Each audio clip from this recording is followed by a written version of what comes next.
बोलो हर छठ माता की जय। हर छठ का त्यौहार भादो मास की कृष्ण पक्ष की छठ को मनाया जाता है।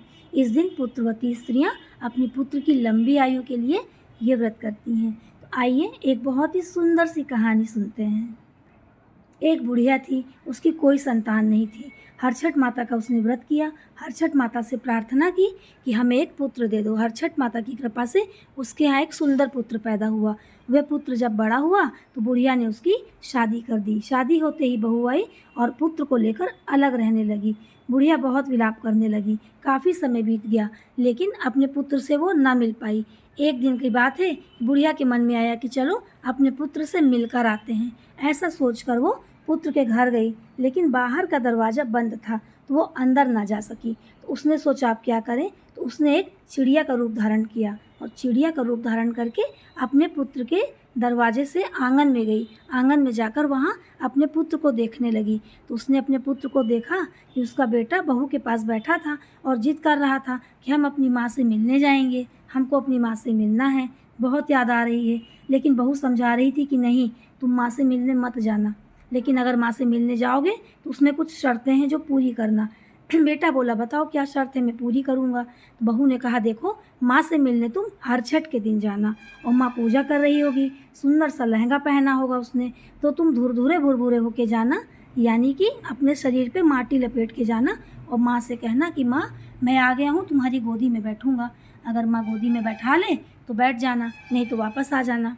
माँ से बोलना कि मुझे किताब कापी दे दो, माँ अगर दे तो ले लेना, नहीं तो वापस आ जाना। माँ से बोलना मुझे खिलौने खेलना है, अगर माँ खिलौने दे तो ले लेना, नहीं तो वापस आ जाना। ऐसा कहकर उसने बहुत सारी चीज़ें गिनवा दी। माँ ऊपर से सब सुन रही थी। वह वापस आ गई और हर छठ की तैयारी करने लगी। धीरे धीरे समय व्यतीत हुआ, हर छठ का दिन आया। माँ तैयार होकर पूरा तैयारी करके पूजा करने बैठ गई। बेटा आया तो वैसे ही धुरधुरा भुरभुरा होके आया। बोला माँ मुझे बैठना है गोदी में। तो माँ बोली आओ बेटा बैठ जाओ। उसने बड़े प्यार से बड़े स्नेह से अपने बेटे को अपनी गोदी में बैठा लिया। फिर बेटे ने कहा कि माँ अब तुम पूजा कर लो। माँ ने पूजा कर ली। माँ ने पूजा की और बड़े प्रेम भाव से अपने बेटे को खूब खिलाया पिलाया। बेटा जाने लगा, बोला माँ मैं जा रहा हूँ। माँ ने कहा नहीं बेटा तुम रुक जाओ, मैंने तुम्हारे लिए कुछ रखा है। और माँ ने वो सारी चीज़ें निकाल कर अपने बेटे को दे दी। जब बेटा ने उसमें देखा कि उसमें तो बहुत सारी चीज़ें हैं जो उसकी पत्नी ने मंगवाई थी, उसमें खिलौने हैं, कंघा शीशा है, कलम दवात है, उसमें बहुत सारी चीज़ें हैं, तो उसे बड़ा आश्चर्य हुआ। उसने कहा माँ तुमको कैसे पता है कि मेरी दुल्हन ने यही सब मंगाया है? तो माँ ने अपनी आप बीती सुना दी। माँ ने कहा मुझे तुम्हारी बहुत याद आ रही थी, तो मैं तुमसे मिलने गई, लेकिन बहू के डर के मारे में घर के अंदर नहीं जा सकी, तो मैंने चिड़िया का रूप धारण किया और तुम्हारे आंगन में गई। आंगन में जाकर देखा तो बहुत सारी बातें तुम्हें समझा रही थी, तो मैं वापस आ गई और मैंने धीरे धीरे करके वो सारी चीज़ें जोड़ ली। लो बेटा ये सारी चीज़ें ले जाओ और बहू को दे देना, बहू खुश हो जाएगी। जब बेटे ने ये सब सुना तो बेटे को बड़ी आत्मग्लानि हुई, उसे बड़ा अफसोस हुआ और वो अपने माँ के पैरों में गिर गया और माफ़ी मांगने लगा और कहा कि माँ अब मैं तुम्हें छोड़कर कभी नहीं जाऊँगा, मुझे ऐसी पत्नी नहीं चाहिए जो मुझे मेरी माँ से अलग कर दे। बेटा माँ के पास रहने लगा।